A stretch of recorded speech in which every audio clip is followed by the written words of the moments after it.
নমস্কার বন্ধুরা, সবাই কেমন আছেন? আশা করি খুব ভালো আছেন। আপনাদের আশীর্বাদে আমিও খুব ভালো আছি। কাকুলি ব্লগে আপনাদের স্বাগত জানিয়ে আবারও নতুন ব্লগে হাজির হয়ে গেলাম। আশা করছি ব্লগটি আপনাদের খুব ভালো লাগবে। সকালবেলায় 1 কাপ চা নিয়ে নিয়েছি, বাঙালি 2টো বিস্কুট নিয়ে চা খেয়ে মেশিনে কাপড় দিয়ে ওটা ওর মতন হতে থাকুক। এখানে কাটাকুটিও কমপ্লিট করে নিয়েছি। আজকে শুক্রবার, তো সকল গুরু ভাই বোনদের আমার প্রণাম জানিয়ে আজকে শুক্রবারের সকালটা যেন ভালো যায়। তো এখানে কাঁচা মুগ ডাল বসিয়ে দিয়েছি। আমরা কাঁচা মুগ ডাল খেতে কিন্তু খুব ভালোবাসি। আচ্ছা বন্ধুরা, আপনারা কাঁচা মুগ ডাল খান? আর কাঁচা মুগ ডাল যদি খান, কিভাবে খান সেটা আমাকে কমেন্টে জানাবেন তো। আর আমি কাঁচা মুগ ডাল কী রান্না করব জানেন? আজকে কীভাবে, আজকে শোকতের ডাল করব। বাঙাল ভাষায় শুক্তোর ডাল যাকে বলা হয়, আমরা বলি শোকত ডাল। তো আপনারা কি বলেন সেটাও কিন্তু আমাকে জানাবেন। তো চলুন, এখানে তো কাটাকুটি হয়ে গেছে সব। আলু পটল কেটে নিয়েছি, আর এখানে কুমড়ো আর উচ্ছে কেটে নিয়েছি। উচ্ছেটা একবারেই কেটে নিয়েছি। এখানে লাউও কেটে নিয়েছি। সব কাটা হয়ে গেছে। লাউ আর একটু গোটা লঙ্কা দিয়ে সেদ্ধ বসিয়েছি, একটু নুন আর হলুদ দিয়ে। ডালও সেদ্ধ বসিয়ে দিয়েছি। ভাত আমার হয়ে গেছে।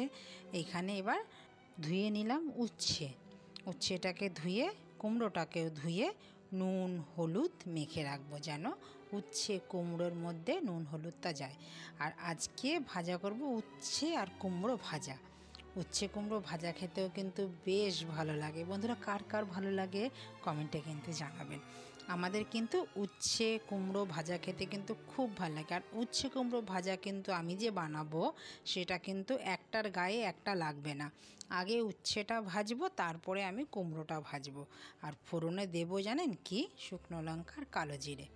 এইটা দিলে পরেই হয়ে যায়। তাতে কিন্তু উচ্ছে কুমড়োর যে টেস্ট অসাধারণ থেকে অসাধারণ হয়।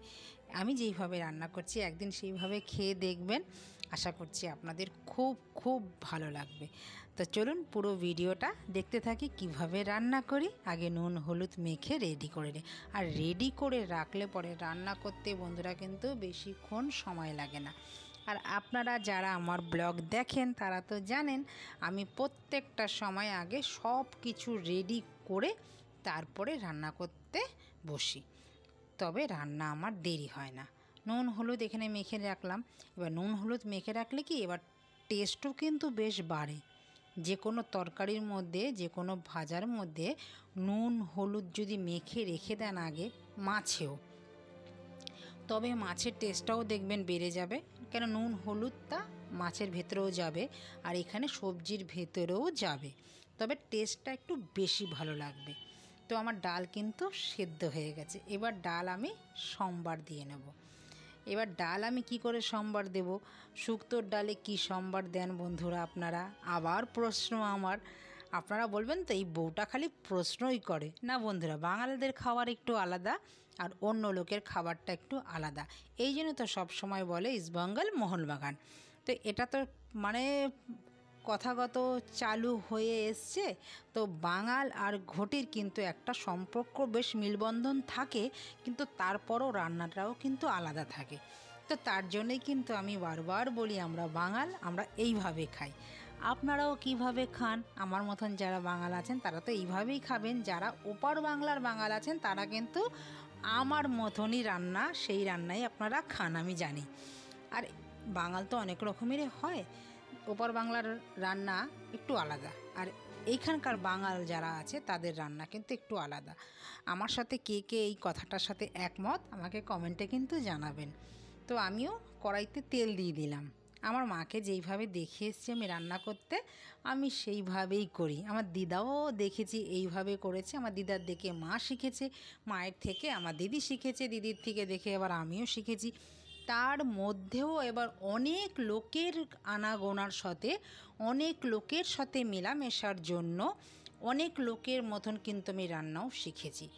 যেরকম ধরুন কারোর বাড়িতে গেলাম, সে যদি অন্য রকমের রান্না খাওয়ায়, তো সেই রান্নাটা আমি শিখে গেলাম। ধরুন আমি বাইরে যখন ঘুরতে যাচ্ছি তখন কিন্তু অন্য রকমের রান্না খাচ্ছি, সেই রান্নাটাও কিন্তু আমার কাছে খুব ভালো লাগে। সেটা আমি শেখার আগ্রহ জানাই, তাদের জিজ্ঞাসা করি কিভাবে রান্নাটা হয়েছে। তো সেইভাবে আমি আবার বাড়িতে এসে চেষ্টা করি। তো মিলেমিশে কিন্তু একাকার হয়ে যায়। আমি সব ধরনের রান্না করতেও ভালোবাসি, খেতেও ভালোবাসি, লোককে খাওয়াতেও ভালোবাসি। আপনাদের সাথে গল্প করতে করতে করতে করতে আমার কিন্তু অর্ধেক কাজ কিন্তু হাতের কাছে এগিয়ে গেল। আমার কিন্তু বেশ ভালো লাগে আপনাদের সাথে গল্প করতে। এবার আমি তেল গরম হওয়ার পর উচ্ছে দিয়ে দিয়েছি তেজপাতা আর হচ্ছে আদা, মৌরি, মেথি আর সর্ষে আর রাঁধুনি ফোড়ন দিয়েছি। এটাই দেখে এসছি আমাদের বাড়িতে, বাপের বাড়িতে বলছি, আমার পাশের বাড়ির জেঠিমা এরম শুক্তোর ডাল সম্বার দিত, সারা পাড়া গন্ধে মমা করতো। তো আমারটা গন্ধে মমা করছে শুধু আমার রান্নাঘর অবধি, সারা পাড়া না বন্ধুরা। কিন্তু ওই জেঠিমার শুক্তোর ডাল রান্না করলে সারা পাড়া গন্ধ ছাড়তো, সবাই বলতো যে শুক্তোর ডাল সম্বার দিছেন দিদি। কিন্তু আমারটা গন্ধ বেশিটা যায় না, আমার ঘর অবধিই থাকে। তো আমার কিন্তু বেশ ভালো লাগে এই গন্ধটা শুক্তোর ডালের। কার কার ভালো লাগে সেটাও কিন্তু আমাকে জানাবেন। তো দিয়ে দিলাম উচ্ছের ডালের মানে এর সাথে যদি লেবু পাতা দেওয়া যেত খুব ভালো হতো, বা লেবু, গন্ধরাজি লেবু দিয়ে শুক্তোর ডাল খেতেও কিন্তু বন্ধুরা খুব ভালো লাগে, একদিন খেয়ে দেখবেন। তো ডাল তো হয়ে গেল, এবার উচ্ছে ভেজে নিলাম। উচ্ছে ভাজার মধ্যেও আমি দিলাম একটা শুকনো লঙ্কা, একটু কালো জিরে দিয়ে আগে উচ্ছেটা ভালো করে ভেজে নেব বেশ কড়া করে। তারপরে আমি ভাজবো কুমড়োটা। তবে কি উচ্ছে কুমড়ো ওই ঘেটে ঘ হয়ে যাবে না। অনেকেই দেখেছি উচ্ছে কুমড়ো ভাজে ঘেটে ঘ হয়ে যায়, কিন্তু আমাদের এই ঘেটে ঘ হবে না, একদম শলা শলা থাকবে। ভাত যখন মাখবো তখন একটা সুন্দর গন্ধও ছাড়বে, খেতেও বেশ ভালো লাগবে, আর শলা শলা থাকবে। তো উচ্ছেও এখন ভেজে নিচ্ছি, এবার ভাজার পালা কুমড়ো। ওই তেলেই আমি ভেজে নেব, বেশিক্ষণ সময় লাগে না, জোগাড় থাকলে পরে রান্না করতে বেশিক্ষণ লাগে না। আজকে আমাদের দুপুরের মেনু জানেন কি? ভাত, শুক্তোর ডাল, পটলের ঝোল আর উচ্ছে কুমড়ো বটি বলি আমরা বন্ধুরা। হাসবেন তো? হাসবেন না, যারা বাঙাল আছে তারা কিন্তু সেটাই বলে। ফির বড়া খেতে কিন্তু বেশ লাগে, মুড়ি দিয়েও ভাল লাগে, সন্ধেবেলাও ভাল লাগে। আর আমি তো সব সময় একটা কন্টেনারে ব্যাটার তৈরি করে রেখেই দিই, এই একটা ব্যাটার দিয়ে আমি বহু রকমের রান্না করি। সন্ধেবেলা কিছু না হলেও ঘরে ব্যাটারটা থাকলে একটু আলু কুচিয়ে দিয়েও যদি বড়ার মতন করে পকোড়া হয়ে যায়, সেটা দিয়েও মুড়ি খাওয়া হয়ে যায়। ঘরে যদি গোছানো থাকে, তার সাথে থাকবে একদম মুচমুচে কফির বড়া। কেন এই শীত চলে গেলে আর কফি আমরা খাবো না, এই যতটুকু পারছি এখনই খেয়ে নিচ্ছি। ঘরে এরকম করে রাখি কারণ জানেন, মেয়েটাও একটু মুখরোচক খাবার খেতে চায়, আর রোজ রোজ কী দেবো একটা ভাবনা কিন্তু থেকেই যায়। তো একটু করে রাখলে চটপট একটু ওকে দেই, কোনো সময় মুড়ি দিয়ে দেই, একটু ওর মধ্যে আলু কুচিয়ে দিলে, একটু বড়া করে দিলেও বেশ ভালো খায়। সন্ধেবেলাটা স্কুল থেকে আসে তো খুব একটা ভাত খেতে চায় না। তো হয়ে গেছে আমার পটলের তরকারি। পটলের তরকারি যেরকম সবাই রান্না করেন আমিও সেইভাবেই রান্না করি, জিরে তেজপাতা ফোড়ন দিয়ে, আর ডেলিকার যে মশলা থাকে সেই মশলাগুলো দিয়ে একটু ভালো করে নেড়ে নিলাম। আগে তো পটলটা ভালো করে ভেজে নিয়েছি, এখনকার নতুন পটল শুরু হলো। এখন পটলের তরকারি ভরসা এই গরমকালে, পটল ঝিঙে এগুলো যত খাবো ততই শরীরের পক্ষে ভালো। আর আজ থেকে আমাদের ঘরে এবার শুরু হলো শুক্রবার শুক্রবার পটলের ঝোল। আর অন্য সময় থাকলে অন্য দিন পটলের তরকারি যা হয় আমি রান্না করি, আগেও দেখেছেন আর বিগত দিনগুলো দেখবেন।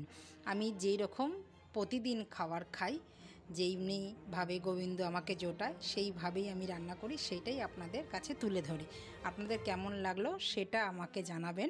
যদি ভালো লেগে থাকে কোথাও ভিডিওটা, লাইক কমেন্ট শেয়ার করে চ্যানেলটিকে সাবস্ক্রাইব করে আমার পাশে থাকবেন। আর বেল আইকনটিও প্রেস করে রাখবেন, কারণ আমি যখন এরকম ভিডিও আপলোড দেব সবার আগে আপনাদের নোটিফিকেশান পৌঁছে যাবে। আর পরবর্তী ভিডিওতে আপনাদের দেখা হচ্ছে আবার। এখন আমি ভেজে নিচ্ছি বড়া। বড়া ভাজাও আপনাদের সাথে আমি অনেক শেয়ার করেছি, এইভাবেই আমি বড়া ভাজি। তো দেখা হচ্ছে শিগগিরই নতুন একটি ব্লগে। ততক্ষণে বন্ধুরা সবাই ভালো থাকবেন, সুস্থ থাকবেন। আর ভিডিওটা কেমন লাগলো সেটা কিন্তু জানাতে ভুলবেন না।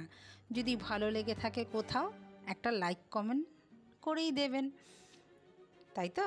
আমার পাশে আপনারা আছেন আমি জানি, আর এইভাবেই আমার পাশে থাকবেন। আপনাদের ভালোবাসা আমাকে অনেক দূর এগিয়ে নিয়ে চলে যাবে। আর বন্ধুরা, আমি তো প্রত্যেকটা বাড়ি একটা কথাই আপনাদের কাছে শেয়ার করি, আমি যতটা পরিশ্রম করি পরিশ্রমের ফল কখনো বৃথা যায় না, সেটাও আমি জানি। আর আপনাদের প্রতি আমার অনেক অনেক আস্থা আছে, আমি জানি আপনারা আমাকে খুব ভালোবাসেন। তো দেখা হচ্ছে পরবর্তী ভিডিওতে, ততক্ষণে সবাই ভালো থাকবেন, সুস্থ থাকবেন। নমস্কার, টাটা।